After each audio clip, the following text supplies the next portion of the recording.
I have every bit as much respect and value for science as the next guy. But One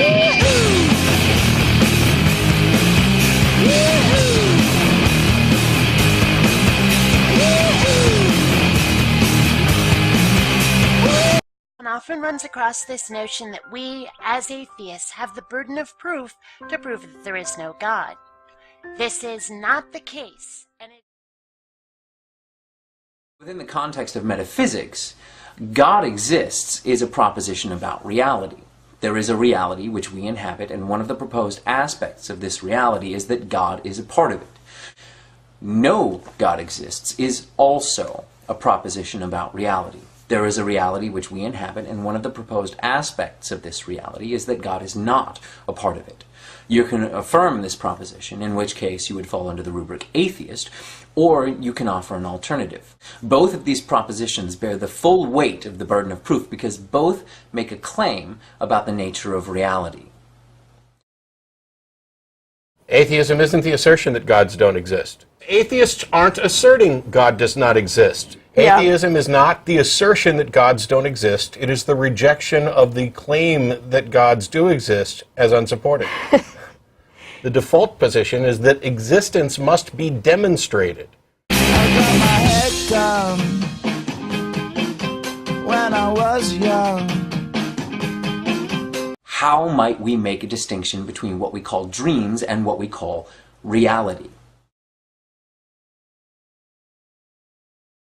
While it might seem that we could just verify our experiences with one another, if we cannot say that the other individuals who stand to verify reality for us are in fact separate from our own perception of reality, then the verification that they stand to provide is meaningless.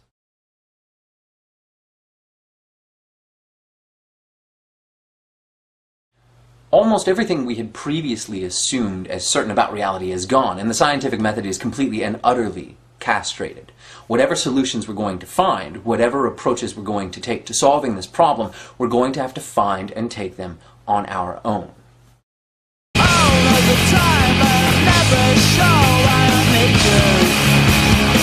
Please have me down.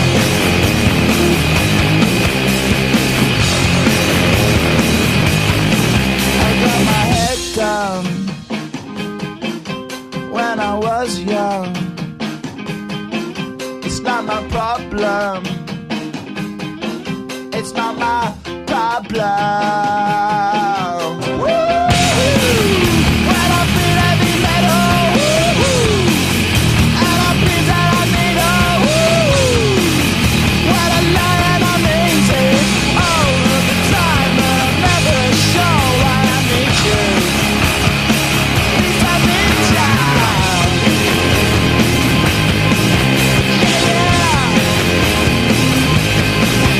Process that an idea must go through before it's considered reasonable, and that is a peer-reviewed process where other people go through looking specifically for mistakes. It's what makes science reliable. It is this process that makes it okay for people who don't necessarily know the science to accept this.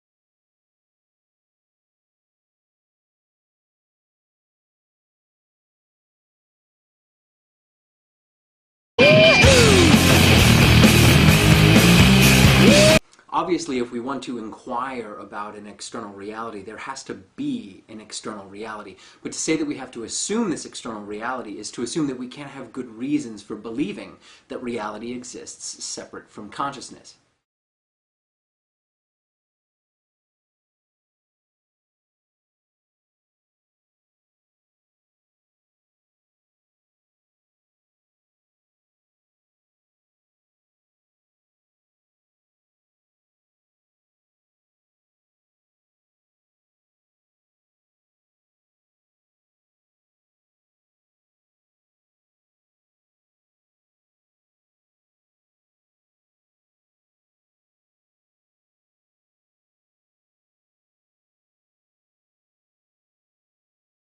It doesn't need to be assumed. You can argue for it, but in order to be able to argue for it, you can't use science. You have to use philosophy.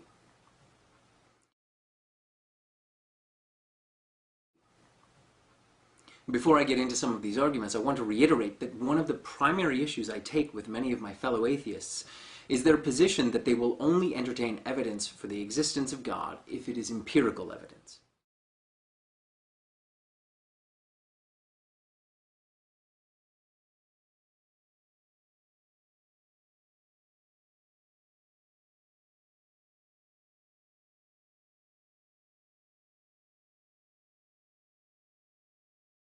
Can you define evidence?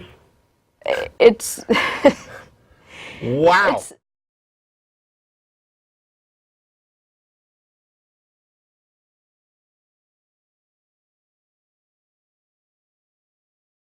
Arguments and evidence. Evidence supports arguments. Evidence becomes the premises of arguments that lead to conclusion. You're saying that you believe, because of the classical philosophical arguments for the existence of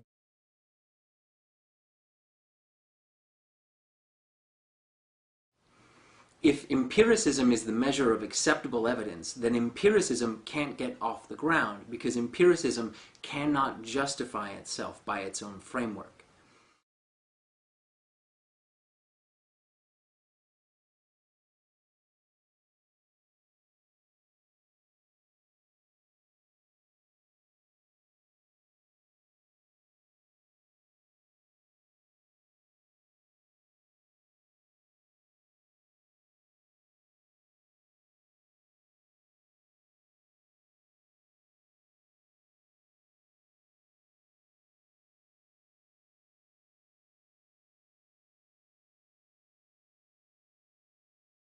I'm the odd man out here. I'm the only experimentalist. I'm the guy who works in the lab and tests these things. If somebody predicts something that is different from what quantum mechanics predicts, then I'm really happy because I can go in the lab and I can find out whether that's right or not. And you know what gives an experimentalist the greatest pleasure?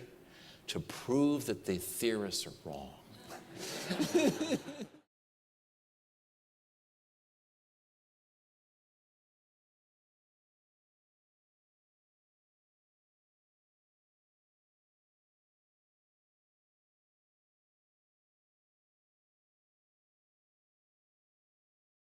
Got my head shaved. I got my head shaved. In the quiet words of the Virgin Mary, I got my head shaved by a jumbo jet. So it behooves my fellow atheists to understand this problem and understand the necessity of philosophy. By way of comparison, and it is a harsh comparison, people who don't appreciate the importance of philosophy sound as silly to those of us who do as creationists sound to pretty much everybody.